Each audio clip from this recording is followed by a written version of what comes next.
Welcome to the Double Dose interview where you and I will both be getting filled up with knowledge. And today we have Mr. O. How's it going? Good, how you been? Man, listen, it's been a long time, but I've been doing good. Thank you for coming on the show, you guys. I have been knowing him for over 10 years. He was my mentor in going into high school. Oh my God, I feel old. Being who you are, let us know. I mean, I'm doing good. We're going to talk about mental health today, and especially in the Black and Brown community. Okay. So I think it's an important topic. It's something that I'm passionate about, something I've been doing for a long time. Just a whole lot. Mental health in the Black and Brown community. So I'm a school social worker. I've been doing school social work. I did it as my internship when I was in college, and then I've just been doing it for the last 10 years here in Houston. He did say here in Houston, and like I said, I have been knowing him for over 10 years, and I just moved here. So can you give us a background on how you got to Toledo, Ohio? How I got to Toledo. So I was in school in Detroit, Michigan at Wayne State University. That's where I did my bachelor's degree. And then one of my best friends, his parents they were president of the YMCA in Toledo. And so when I was about to graduate, they said, look, we just got this new grant program. It's right up your alley. We think you'll be great for this, working with high school students and kind of preparing them for college. So I actually had a job already lined up before I graduated with my bachelor's. Oh, and wow, that's really good. I ended up in Toledo for 15 years. Yeah. I feel old. Oh my God. Look, if you feel old, then I probably got a couple gray hairs somewhere in here. I don't know.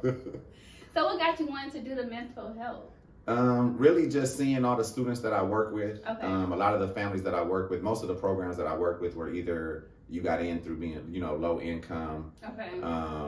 It might have been working at Title I schools, which generally means they're lower SES, social economic status.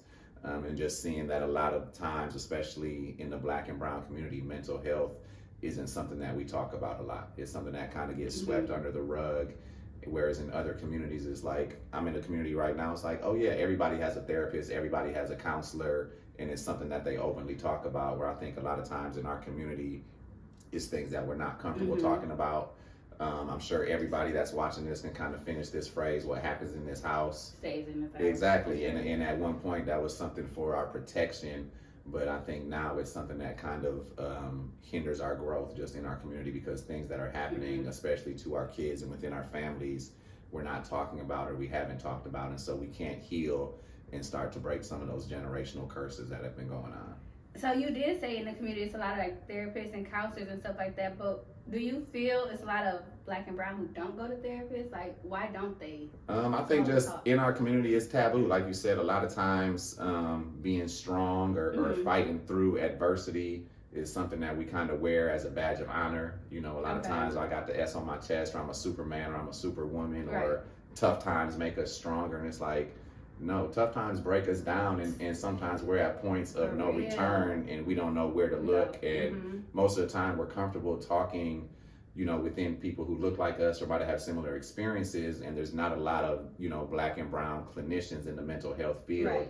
And so I think it's important that you have the availability to talk to somebody who you're going to be most comfortable with, especially when you're sharing some of your toughest moments and at your lowest points. So that, when you were talking about the toughest moments, so it's a lot of people who's not vulnerable. I realized that over the years, and I'm talking to men and women, like you said, a lot of people think they're strong.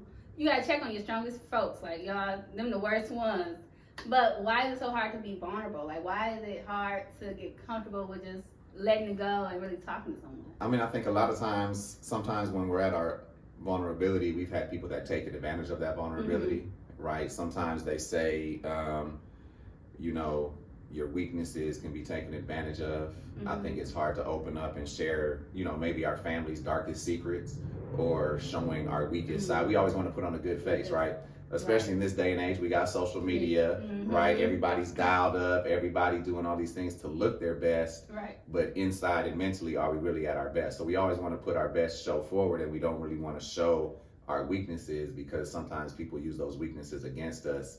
Just generally, we want to try to show our best foot, but a lot of that time is just, even here, like you got these masks on the wall, it's like a lot of times we just wear a mask and hide what's really going on with us.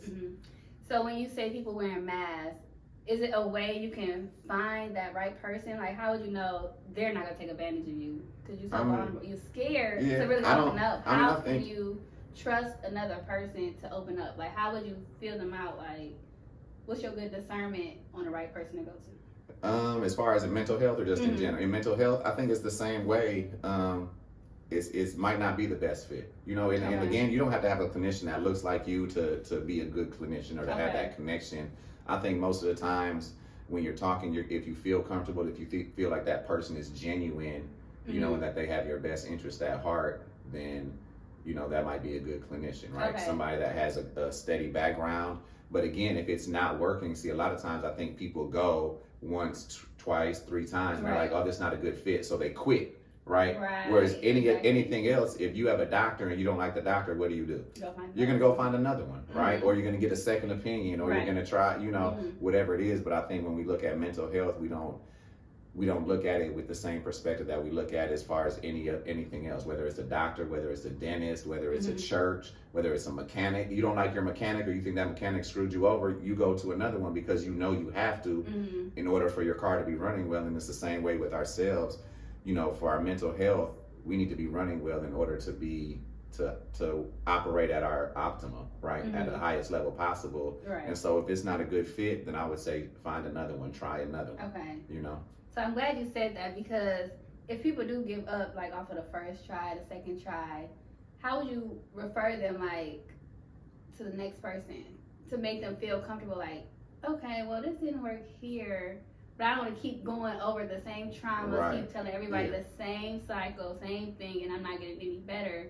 It's just so much, like. Yeah, definitely, and it is because you don't want to be re-traumatized, right? Exactly. You don't want to tell that story over and over again when you should be working on that process of healing. But I think even just within ourselves, we don't even necessarily share all those things with our circle, right? We don't share that with our best friends all the time. We have secrets, we have dark places that we don't always want to go to. But I think the more that we start to remove, you know, the taboo-ness of this topic, then it might be, you know what, Dion, guess what? I got a good clinician that I've been going to, right? Even me in my position, I've had to go see a counselor or a therapist, and if somebody good, I think you might benefit from it, but we're not having those conversations even within our friends groups or within our network. And so the more that we're able to remove, you know, the stigma of mental health and the stigma, especially in our community, and the more that these conversations become natural and just second nature, then the more we'll be able to start to have clinicians that we share that information, and you might be able to find one that you're comfortable with. Or, I mean, when you get your hair done, you get a referral. The first person you went to, like, okay, how does she do braids? Well, she's good, I'm tender-headed, I need to make sure she knows how to handle that. We get referrals. And so we talk about those other things. We need to start having the conversation around mental health as well, and make sure that it's not such a topic that we stay away from. So scared to go to, yeah. Because mental health is really, it helps with everything. Because if your mental's not there, your body's not right, like what you eat and it's just not good, what you doing in your day-to-day, you in bed and stuff, you just suppressed, it's not good. So what's your pros and cons on this, like, process? The pros and cons, I mean, the pros are, I feel like everyone needs a clinician. Right, everyone needs a therapist. Nobody made it through life on their own. And even as a therapist myself, it's like even therapists need therapy, because we hear a lot of other people's issues and concerns and problems and things that they're going through. Who do we have to open up to? Right. So that's something that I think is needed too. Just the more times we have that conversation. The cons, I guess, could be, like you said, if you don't find someone that you connect with, how many times do you have to go back and retell your story, right? But I think the pros definitely outweigh the cons, especially when we're talking about, we need this to start to heal our community. We need this to start to heal our families, right? We need this so our kids can be in a better place than maybe what we were or what our parents were, based on some of the traumas or the things that they went through that just kept them stuck. And like I said, I think some of these things are passed on generation to generation. Oh, I'm gonna be a strong Black woman. My mom went through this, I'll be okay, I'll get through it. And it's like, your mom struggled, but she never really talked to you about it. So you don't know all of those struggles that she really went through, but she made it look good. But on the inside, what was happening? You know? Going through it. Going through. So when you was talking about the cons and everything like that, so I wanted to focus on, how do people, you get different clients, right? And they talk about their trauma, they're crying, or maybe can be mad or angry. how do you get through that? How can people fight through those emotions and learn how to control their emotions while expressing themselves, not going too crazy, too wild, like? Yeah, I think it's important too, just that sometimes we try to hide from those emotions, or we try to hide from those feelings because it's painful. But I think the more that we're able to kind of sit in that space and say, you know what, this is where I'm at right now and it's okay, right? But the thing is too, I think we have to focus on, what do we want for tomorrow? What do we want for our future, right? Because if we don't, if we say this is too painful and I'm not going to face it, then again, here we are 3 years later, still in the same place. 5 years later, right? I'm sure even in some relationships, we might see, man, I keep making the same choices and the same decisions. It's like, because we never dealt with the issue back then. So now I'm still repeating this cycle, and I don't want to be at 45 the same place I was at 25. And I don't want my kids to be at the same place. So it's like, at the end, we have to decide, what do we want our future to look like? And is that worth the pain of healing, right? And the pain of healing is, sometimes you have to pull off those layers, and it's painful, but it's going to be beneficial in the end, right? You peel off that scab, it's going to hurt, but we know once it starts to heal, that scab is no longer there. And eventually, the hope is that when I think about this thing, or when those thoughts come into my mind, it's no longer from a painful place, but it's from a healed place. And that's the main goal. Oh, that's a good one. Okay. Do you feel like you would change anything about the profession you're in? Because you did say you have to go to other people as well to release your stuff. So is there anything you would change in this? I think it's definitely, especially if I'm focusing on the Black and brown community, I would think just making it more accessible, right? Making sure that it's available to everyone, making sure that, sometimes in certain communities, like insurance might only cover certain certain things, and then the other rest is out of pocket. So just making sure that it's accessible to everybody is one thing that I would change. And just, like, I work in the school system, so I think one of the vital things too is, even one of the school systems I worked with previously, we allowed like community organizations to kind of come into the school. And so that way the kids had access, because we know if it's a single parent and they have 2 kids or 3 kids, they're not going to be able to get them everywhere they need to be. And if mental health isn't one of their priorities, then it'll fall by the wayside. So let's meet the clients where they are, right? Whether that's, we're going to come into the school so the kid doesn't have to leave school to make an appointment, or it's after school and the parent can't get them there. So it's like, how do we make it more accessible for everybody? Because even when we think about earlier, when I said some communities, it's not a taboo subject, and they have access to it, but they also have the funds and the resources to access it, right? And so we want to make sure it's accessible across the board. How do you get the organizations to come to the school? Like, how do you get organizations to come and mentor kids? A lot of them wanted to do it, and so I mean, of course, we had to do like an agreement between the school system and the organization, make sure that they had space to do it, and then get buy-in from the parents. The hardest part was, the school knows that the kids need it. The clinicians and those organizations know that it's needed, but how do we get buy-in from the parents, especially in certain communities where, like I said, it's not talked about, or my son or my daughter doesn't need help, or nothing's wrong with, and so starting to break those stigmas down, I think, is the biggest part of anything. Once we break those stigmas down and they see the benefit of it, I think it would open up the floodgates and realize that all of us could benefit from some sort of counseling or therapy. Okay, so over the years, have you realized like the differences in generations with the kids? Like, definitely.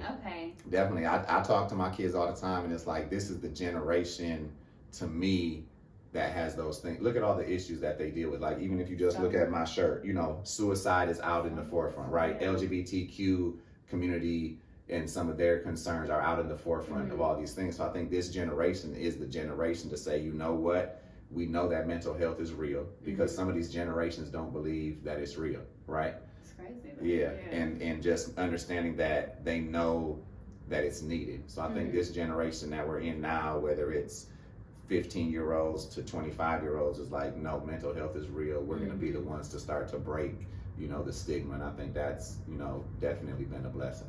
Yeah, I had seen recently on social media, like, they was playing a little tic-tac-toe game or something like that, and it's like, recently TikTok, they have people talking about minty bees. Minty bee, what's a minty bee? And they're like, this new generation so different. It's really called a mental breakdown. I'm like, they shortened up a mental breakdown and call it a mental. Yeah, man. I mean, I have students like, I'm not going to school today because I'm taking a mental health day. Like all of these things, even certain jobs now allow you to have mental health days because they know it's real. That's so good. I think organizations, I think communities, I think families are starting to really see just the benefit of mental health and understanding the severity of it as well. Right. Yeah.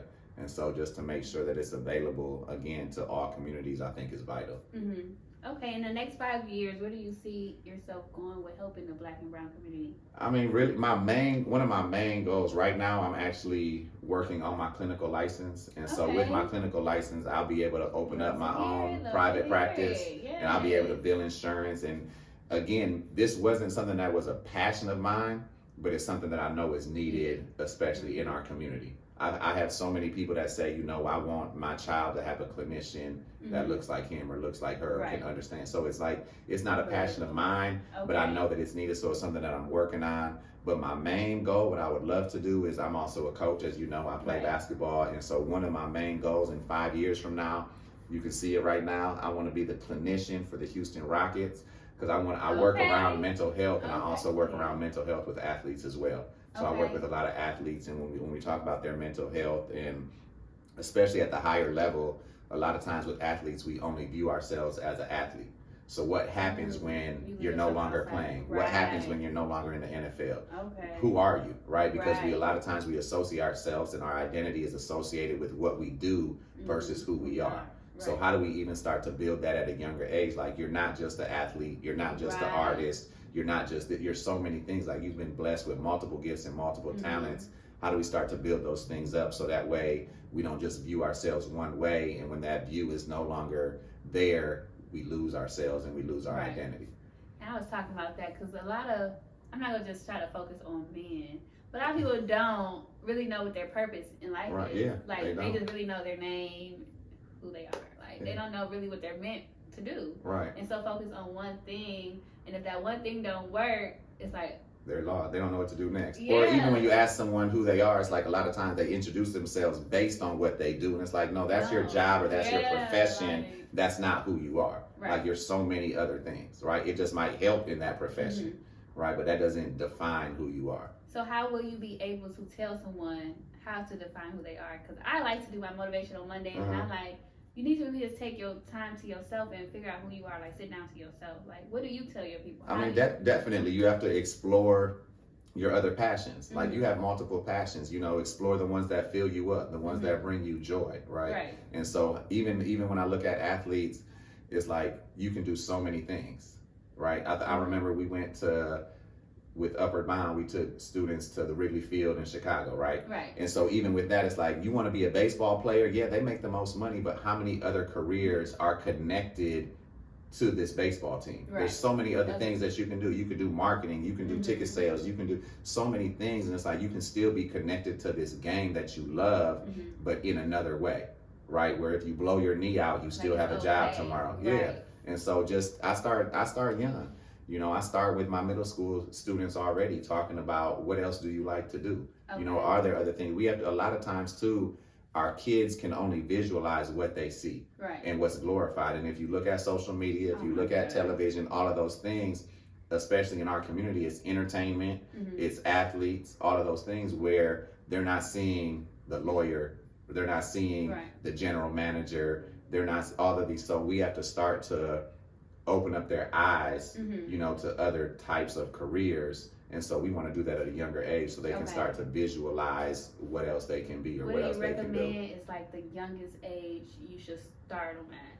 I mean, I don't have a recommended. I say start them as young as you can. The more that you see, the more that you dream, the more you can hope, right? So I would say start them as young as possible, right? Don't have them have a one-track mind. You know, start to develop those other things. Let them start to see those other things, and their world will just open up. Perfect. So how can people contact you? Oh, you can contact me. I have my email address is gatekeepersadvising.com. And so I started my own LLC. I've been doing different speaking engagements around social emotional learning. So I had a contract this summer with Tarrant County up in Fort Worth. I've done some different speaking engagements around mental health with the NAACP. here in the Houston area. Okay. And so it's been an amazing journey, and just even a personal journey. You know, like I've grown a lot through this mental health journey, and even processing, you know, certain things that I've gone through in life. And so it's not only for the other people that I work with, but it's also been a lot of growth just in myself too. Okay, so what if somebody wants to come work under you? Like, how would that go? Would you allow anyone to come shadow, or? I think that could be workable. I know even at my job now we have interns. So okay. we have interns, you know, from the University of Houston actually right now that's at my school with me. So especially once I get my clinical license and I have my own private practice, you know, it would be a lot easier. But I definitely encourage, you know, social work is a fulfilling field. It might not be the highest paid, but again, it's like when you're doing something that you're passionate about, there's not a day that I really go to work and I feel like I'm going to work. Like I'm going to fulfill my purpose, right? And so that fills me up, and that allows me, and just what I believe is all those other blessings will come when you're operating and moving in your purpose. You know, other things will be taken care of. That's perfect, you guys. So I will definitely drop his information in this video. So we're about to move on to our mystery drink segment. The mystery drink. After we talk about mental health, sometimes you just, you know, at the end of the day, you still might need this nice cold, you know, mystery drink. You're right. Cheers. You're right. Cheers. Yes. Let's see what this mystery drink is. Okay, look at the setting in a little piece now. Yeah, I like it. It got a little, you know, it's kind of fruity. It got some mango bits on the bottom. This is a nice summery drink, though. Thank you. It is. Thank you. Yeah. Okay, that's what it's supposed to be giving. Yeah, and you could probably even freeze it and make it into a little slushy. This would be perfect. Ooh. I promise you. You just put me on the Yes, this would be perfect as a slushy. You just put me on the Well, I always have to give somebody a little gift before they leave, because thank you for coming on the show. And I appreciate it for having me. Listen. Especially for the mental health. Thank you. Yes. Listen, it's important. One thing I will say too, especially if you're out there watching and you work, you know, in a certain area, a lot of times too, people don't know where to look. Most businesses nowadays, most careers, if you have insurance, they have the employee assistance plan, the EAP. So most businesses have that, and a lot of times under the EAP, mental health and counseling is one of those things that's covered. Yep, and most jobs that I've looked at, the EAP covers 6 to 8 mental health sessions, and if you read the fine print, it says per issue or per concern. So you want to know what? You have a couple different concerns. So I do these 6 sessions under this concern. Something else happened up, I'm gonna do another 6 sessions under that concern. And especially if, you know, you lack the resources, one way to go through is a lot of jobs now are seeing the importance of mental health, even for their employees. So definitely check out if your company or wherever you work has an employee assistance program, and it also benefits whoever's covered under your insurance. So it might be you, your spouse, your children. If they're under your insurance, they'll be covered under that employee assistance program as well. Oh, wow. It don't matter how strong you are. You need someone to talk to. You guys, you have to. So, yes. Okay. All right. Could you open up the little gift bag for them? Show them a little rush rag, you guys. Rush rag. Royalty crowns, you know.